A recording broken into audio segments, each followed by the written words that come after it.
সময়ত আমি শোণিতপুৰ জিলাৰ জনসাধাৰণৰ কাষত আমাৰ কংগ্ৰেছ দলৰ সময় পৰিৱৰ্তনৰ যাত্ৰা যাবলৈ বিচাৰে আৰু আমাৰ জনামতে কিছু বিজেপি দলৰ কৰ্মীখিনি এনেকুৱা এটা পৰিস্থিতি সৃষ্টি কৰিছে যাৰ ফলত আইন শৃংখলা হ'ব পাৰে।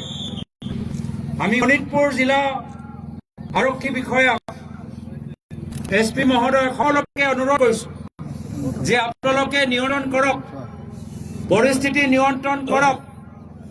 কিন্তু আজি এই মুহূৰ্তত আমি কি দেখা পালোঁ যে যিসকল বিজেপি কৰ্মীখিনি তেওঁলোকে জামুগুৰি, নৰদুৱাৰ, চতিয়াত সব ঠাইতে গৈ উৎপাত কৰি আছে, হুলস্থুল কৰি আছে, গাড়ী ভাঙিছে, মানুহক ভয় ভাবুকি দিছে আৰু অসম আৰক্ষী তেওঁলোকক নিয়ন্ত্ৰণ কৰাতকৈ এতিয়া আমাক বাধা দিছে, আমাক নিয়ন্ত্ৰণ কৰিবলৈ চেষ্টা কৰিছে, আমাৰ মুভমেণ্ট ৰখাই থৈছে।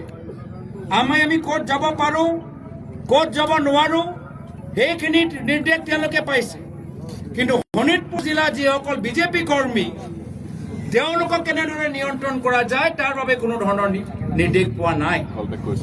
চাৰিওফালে আজি বিজেপি কৰ্মীখিনি চতিয়া, নৰদুৱাৰ, জামুগুৰিত এটা হুলস্থুলীয়া পৰিস্থিতি, যি পৰিৱেশ চাই সাধাৰণ মানুহ শংকিত হৈছে যে শোণিতপুৰ জিলা সংবিধান জীয়াই আছেনে নাই, শোণিতপুৰ জিলা লোকতন্ত্ৰ জীয়াই আছেনে নাই, শোণিতপুৰ জিলা আৰক্ষী বিষয়াই, শোণিতপুৰ জিলা প্ৰশাসনে তেওঁলোকে